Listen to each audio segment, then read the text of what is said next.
the best of the week on Relevant Radio. Let's just start there. You founded Damascus as a young layman with no institutional backing.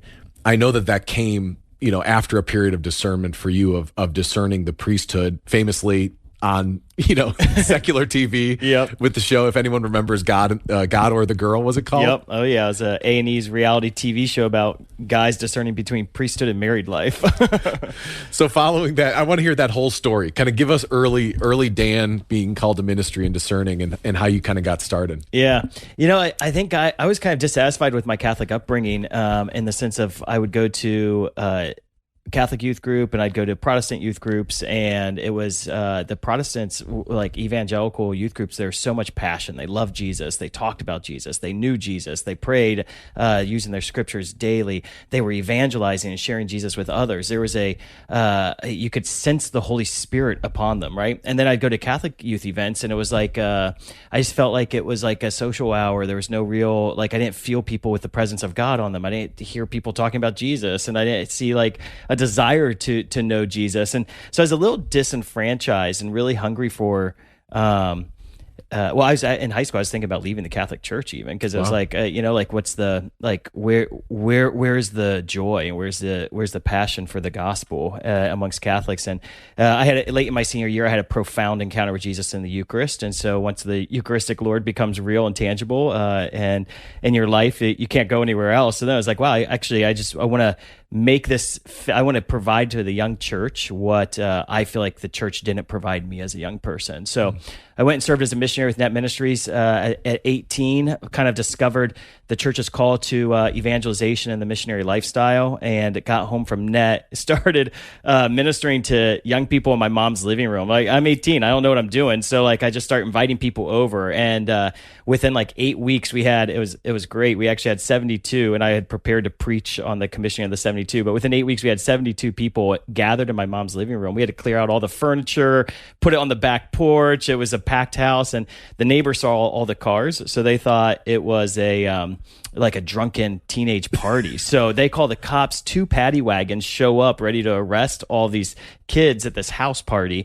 And my mom answers the door. She's like, "Oh no, officers, we're just praising Jesus." And so I think that was my mom was like, "Okay, Dan, we need to come up with a plan. We can't keep doing this in our house." And so that's when my youth ministry life kind of started. I called up a priest. I said, "Hey, can I be your youth minister? I've got a following already." And so within a couple months, we had over 500 kids coming actually so we were like, wow, the Holy Spirit's doing something here. Yeah. Unbelievable. Mm-hmm. So you're ministering, which is kind of beautiful that it just started as this grassroots thing. How did it become a Catholic summer camp that you realized that's what you're being called to found? Yeah, a lot of our early youth ministry parents were expressing their kids would go to an evangelical camp and they would have an encounter with Jesus outside of the church, and then they'd come back and be like, "Mom, I don't want to be confirmed.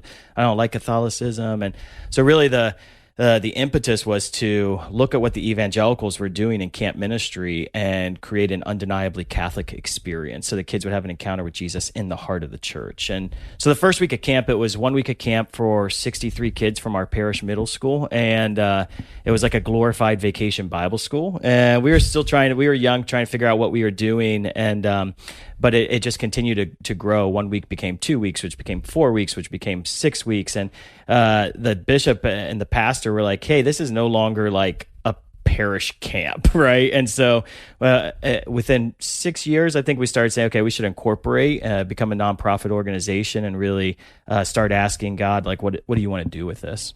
Yeah, beautiful.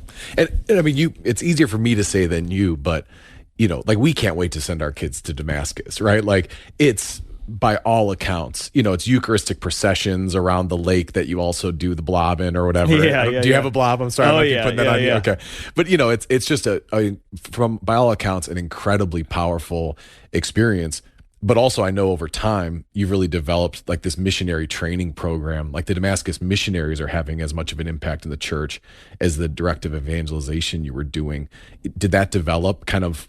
How do you see yourself today? Are you primarily a summer camp? Are you a movement? What's the... Yeah, that's a great question. I mean, we consider ourselves a Catholic missionary movement, and that serves a young church. And so I think What we've built is a really cool young adult missionary formation program that allows young people to be formed in what we call the missionary mindset, and how to live a missionary mindset in your everyday life, and what that looks like. And those missionaries are striving to live the gospel as beautifully and powerfully and open to the Holy Spirit as possible, and then to reach as many young people for the gospel as we can. And I think it's been neat because it's year after year. So we, in 2016, we started early before 2016, but in 2016 we bought our first camp property and built it out.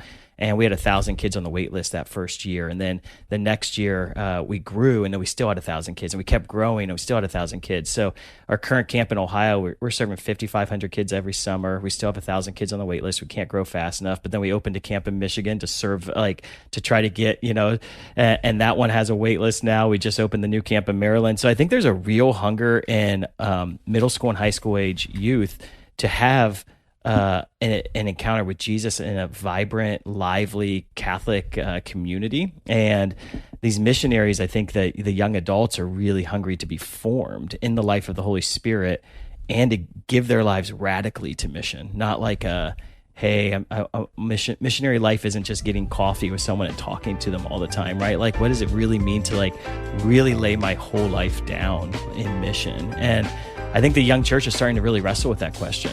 How do I give everything?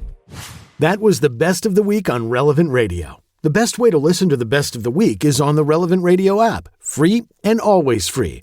Download and share the #1 free Catholic app today in the App Store.